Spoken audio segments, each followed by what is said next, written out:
Okay, what I'd like to talk about today is business valuation. Okay, how to actually value a business that you come across. And so let's get started, yeah? So there are many ways to value a business. And essentially what we're talking about here is in the small to medium size enterprise sector, which you could say is up to 20 million, maybe 25 million turnover, whether that's dollars, euros, or sterling.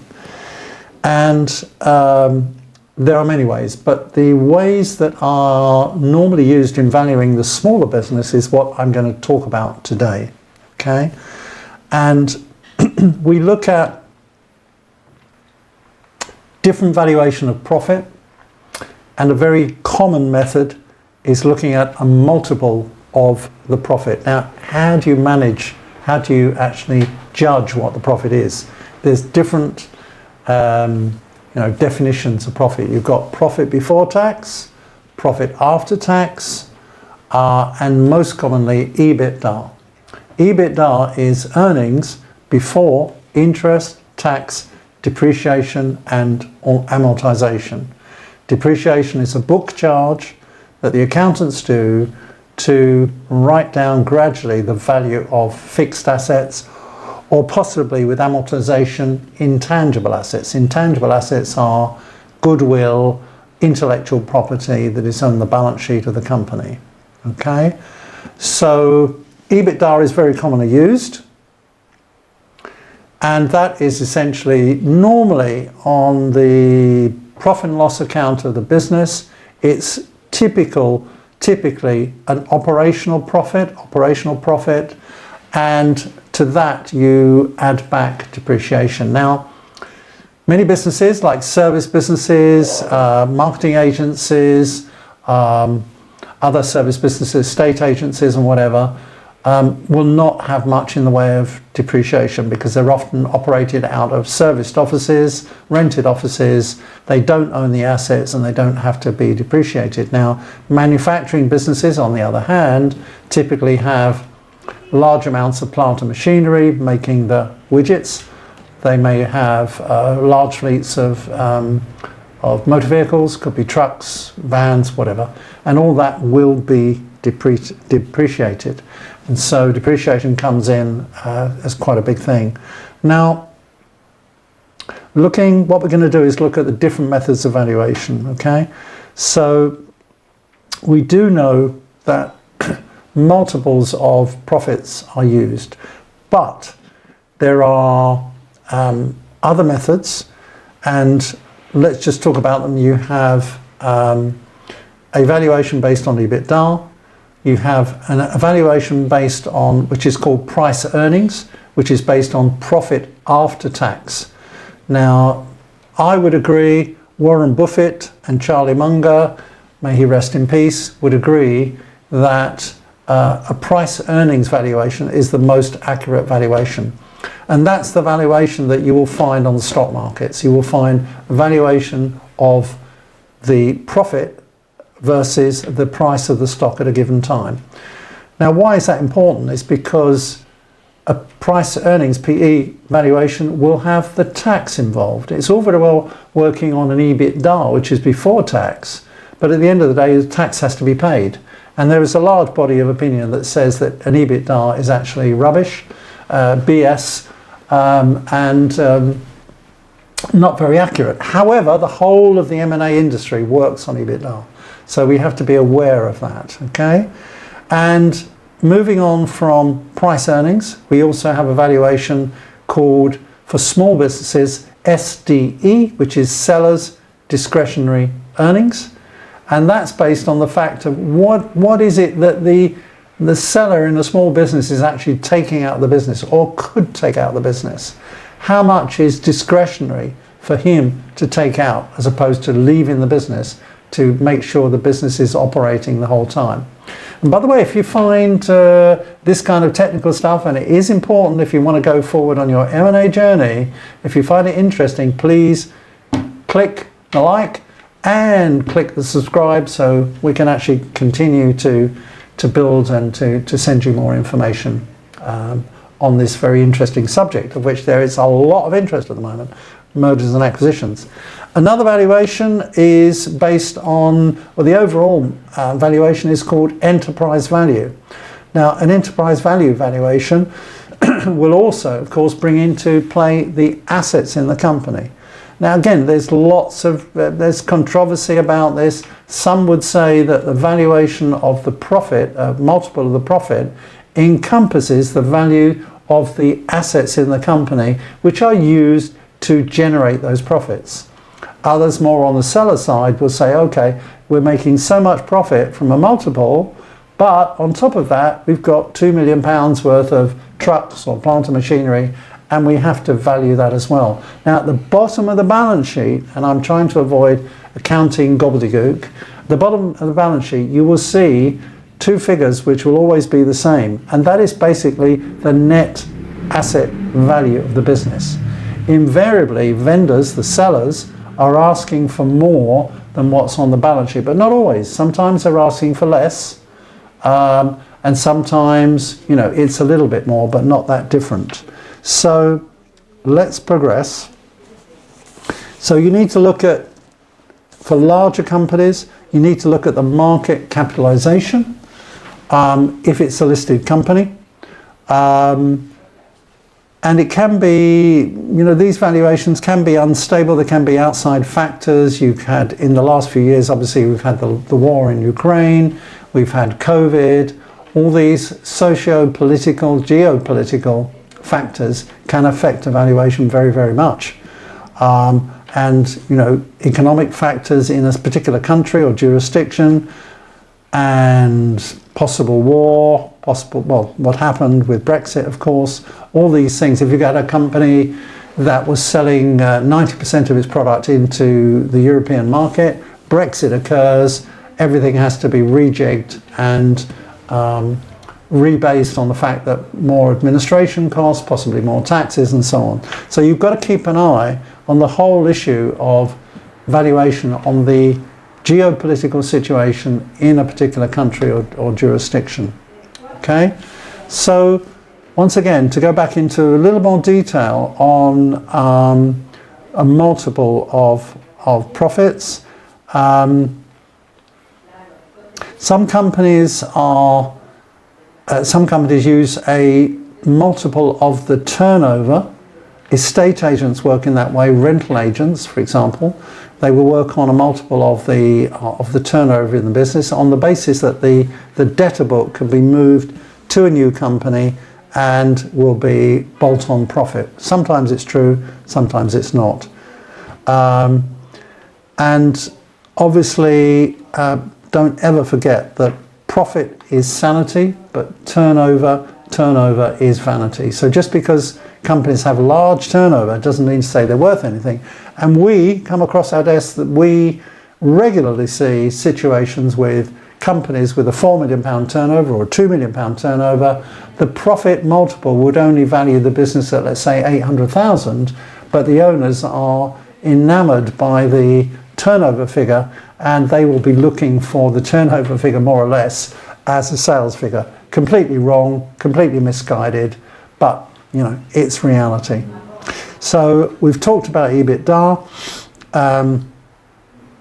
and again, you can Google that and look that up a bit further. Depreciation and amortization is really important. Why does EBITDA exclude, and I repeat it, earnings before interest, taxation, depreciation and amortization? Okay. What EBITDA is about is taking the earnings before interest, because it is assumed that interest receivable and interest payable could well be changed after the acquisition. So the attempt there is to exclude the cost of interest, because that could well change after the acquisition. Tax. Why is tax excluded? Because, again, the acquired company could be going into a group company where the tax situation could change dramatically. There may be accumulated losses in other companies into which this company is going to be put. Sorry, this is getting quite technical. And therefore, the idea, the concept, the theory is remove the tax from the equation because it may well disappear in the future. Why is depreciation amortization taken out? That is taken out because it is a book entry. Unlike tax, which is really hard cash that has to be paid, depreciation amortization are book entries, so they don't affect the cash flow. Again, Warren Buffett and Charlie Munger, rest in peace, would totally disagree with that because they would say, hey, you need to include depreciation. If you've got assets in the business which are needed to run the business, then you've got to depreciate them, and at a certain point you've got to replace them. So depreciation is a valid deduction from the profit because at some point you're going to have to lease or use cash to buy more assets. Another valuation that is used really in much bigger companies is DCF, discounted cash flow. And this is actually basically flowing the funds into the future. It's normally done on big programs and spreadsheets to work out what the future value of the flow of funds is going to be.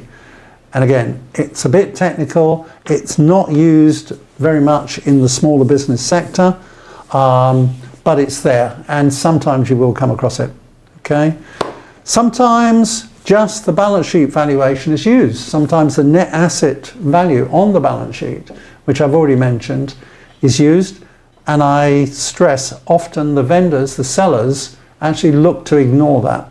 But you shouldn't ignore it. If you're buying, that net asset value with the brought forward profits from previous years is very, very important. You must look at the brought forward profits or losses to see what's been going on in the past, and you must always look at least 3 years.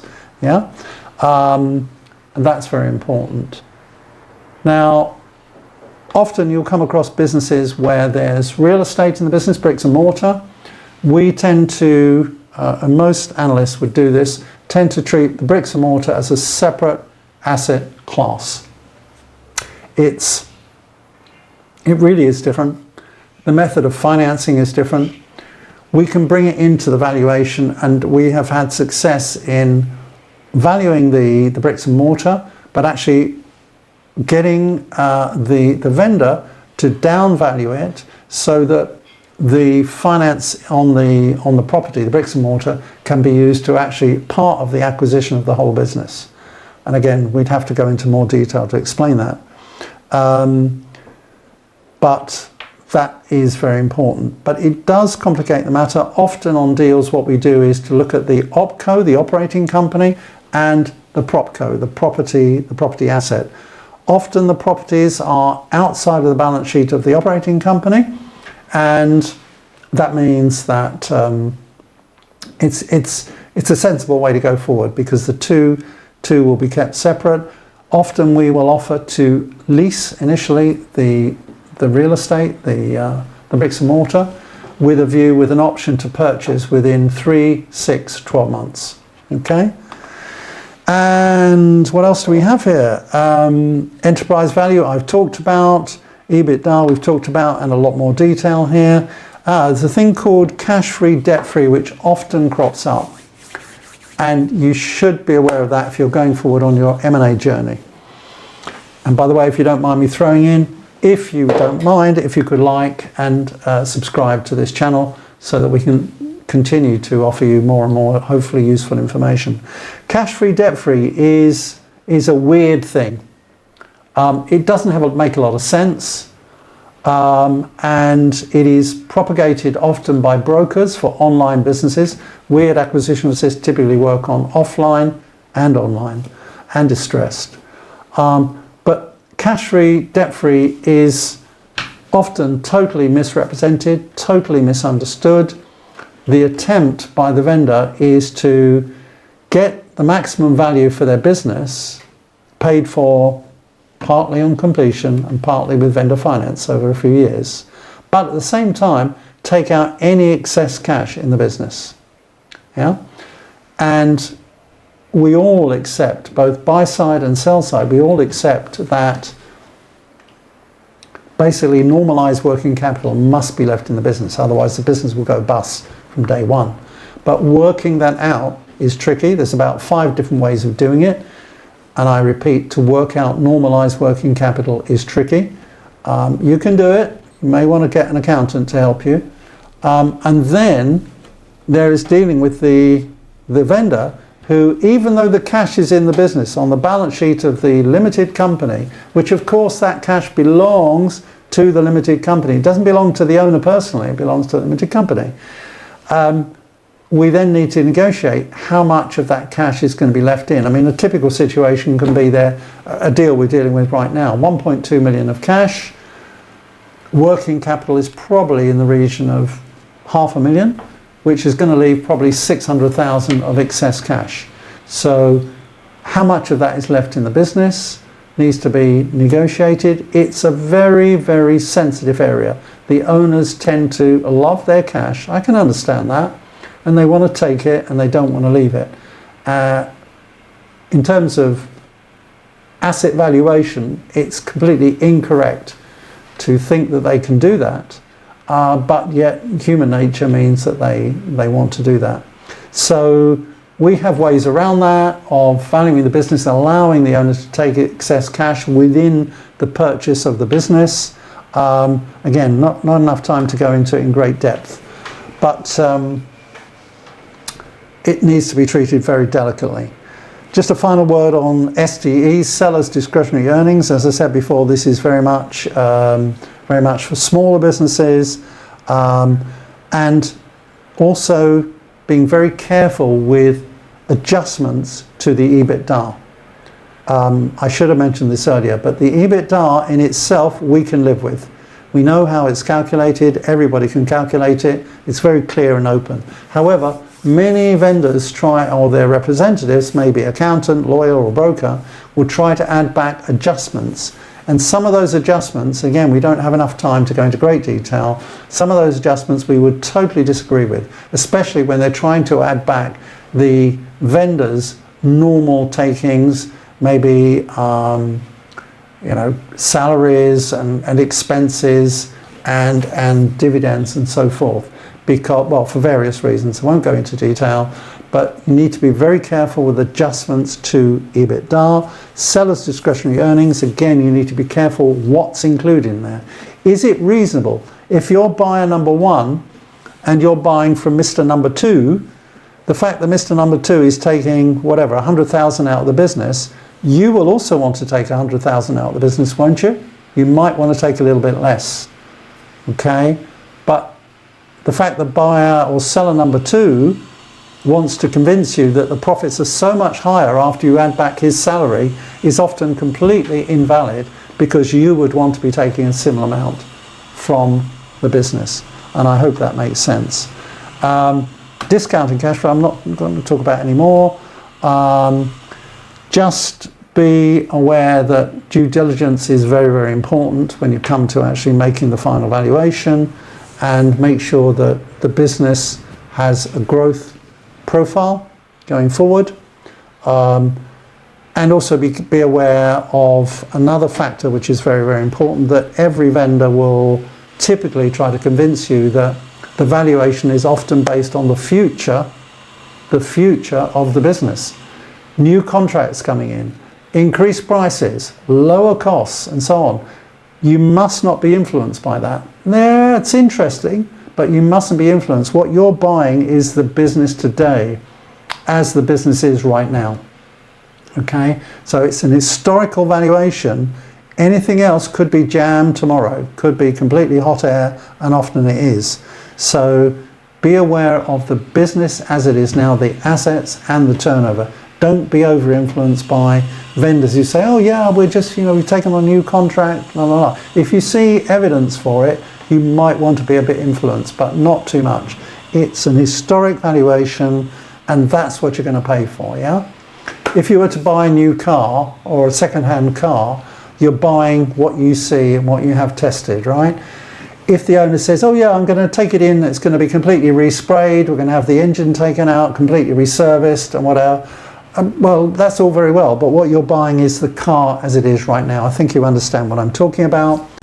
but one needs to get a bit technical with acquisitions. It can be a profound business, but very exhilarating and profitable to go forward if you keep working at it. So once again, please click the like if you've enjoyed it. Click subscribe to help us grow the channel to get more information out to you. And if you're interested, click the button below and you will get access. We will give you access to our free M&A Starter course to get you moving, okay, on the journey for you. Thanks a lot. Martin, signing off.